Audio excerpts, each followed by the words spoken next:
8 women, one small Louisiana town, and a killer who may still wear a badge. Tonight you'll walk through the swamp where their bodies were dumped, meet the suspects police protected, and hear the recorded phone call that vanished from evidence at minute 12. Jennings, Louisiana. Population, roughly 10,000. A quiet town on Interstate 10, halfway between Lake Charles and Lafayette. The kind of place where everyone knows everyone, where the rice fields fade into cypress swamps, and where, between May 2005 and August 2009, 8 women were murdered and dumped in the canals, ditches, and back roads that snake through Jefferson Davis Parish. Their killer has never been officially named. Their case has never been officially closed. And what makes this story unlike almost any other in American true crime is not just the bodies. It is what investigators, journalists, and even some deputies eventually admitted out loud.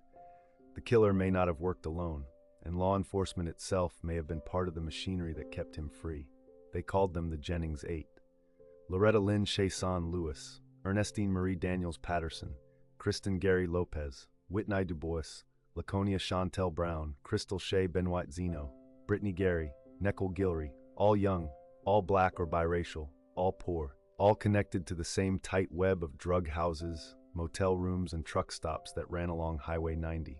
Most of them knew each other. Some were cousins, some were best friends. And in the years before their deaths, every single one of them had spoken to police, either as witnesses, informants, or suspects, in cases involving the very men who would later be whispered about as their killers. That is not a coincidence. That is the entire story. It began on May 20th, 2005. A fisherman on the Grand Marais Canal, just south of Jennings, spotted something in the water. It was the body of Loretta Chasson Lewis, 28 years old, a mother of 2, known around town as sweet, troubled, and struggling with addiction. She had been reported missing only days earlier. Her body showed signs of decomposition, but the initial autopsy was inconclusive. The coroner ruled her death was likely a drug overdose or drowning. There was no serious homicide investigation, no canvass, no urgency. Loretta was quietly buried, and the town moved on. A month later, on June 18, 2005, Ernestine Patterson, 30 years old, was found in a drainage ditch off Rocca Road. This time there was no ambiguity. Her throat had been cut so deeply she was nearly decapitated. 2 men were arrested. One of them, Lawrence Nixon, was charged with second-degree murder. The other, Byron Chad Jones, was released. And then, in an outcome that would define the entire case, the charges against Nixon were dropped. The district attorney cited insufficient evidence. Witnesses had gone silent. Some, it would later be revealed, had gone missing. By 2007, the pattern was undeniable, even if the police refused to name it. On March 18th, Kristen Gary Lopez, 21, was found floating in a canal near Petitjean Road. She had last been seen with a man named Frankie Richard, a local strip club owner, small-time drug dealer, and a name that would appear again and again in this case, like a shadow that would not leave the room. Richard was arrested. So was his niece, Hannah Connor. Both were charged with second-degree murder, and once again the charges were dismissed. Witnesses recanted. Physical evidence disappeared from the evidence locker, and Frankie Richard walked free, went back to his usual haunts, and according to multiple women interviewed by investigative reporter Ethan Brown, laughed openly about the fact that police could not touch him. May 12, 2007. Whitney DuBois, 26, was found on a rural road outside of Jennings. Her body had been placed there deliberately, cleaned, positioned. She had known Kristen Lopez. She had known Loretta Lewis. She had been a witness in the Ernestine Patterson case. Every victim so far had known every other victim, and every victim had been connected in some way to Frankie Richards' inner circle. May 29, 2008. Laconia Chantel Brown, 23, mother of 3, found in a ditch off Marceau Road. November 2, 2008. Crystal Shea Benoit Zeno, 24, found in a wooded area off a logging trail. Her body had been there for weeks. She had been strangled. She had, in the months before her death, told a friend she was afraid. She had told that friend the name of the man she was afraid of. That name never made it into the official investigation. By this point, the town of Jennings was suffocating under fear and rumor.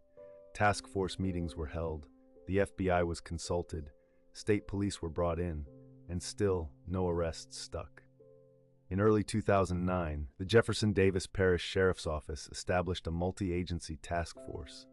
Reward money climbed to over $85,000. Composite theories were floated. Some detectives suggested a lone drifter, perhaps a long-haul trucker, exploiting the I-10 corridor. Others said a serial killer following the FBI's classic definition.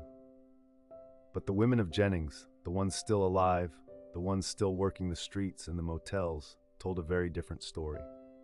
They said the killer was not one man. They said it was a group. They said it involved men who wore uniforms. They said it involved someone who drove a marked car. December 5, 2008, Brittany Gary, 17 years old, disappeared after leaving a convenience store. Her body was found 6 days later in a field off Bobo Road.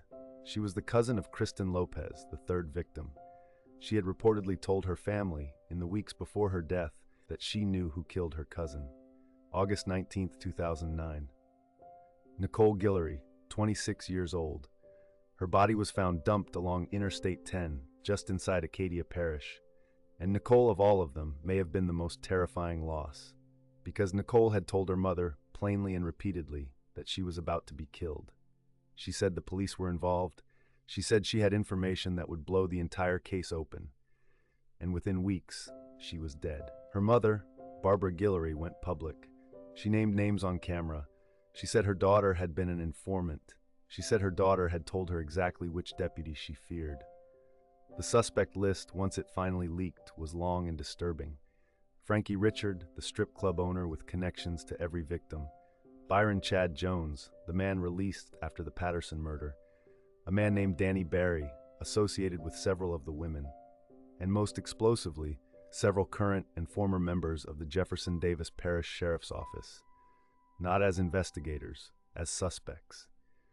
In 2009, a sheriff's deputy named Warren Gary was investigated for allegedly using a task force vehicle to transport one of the victims.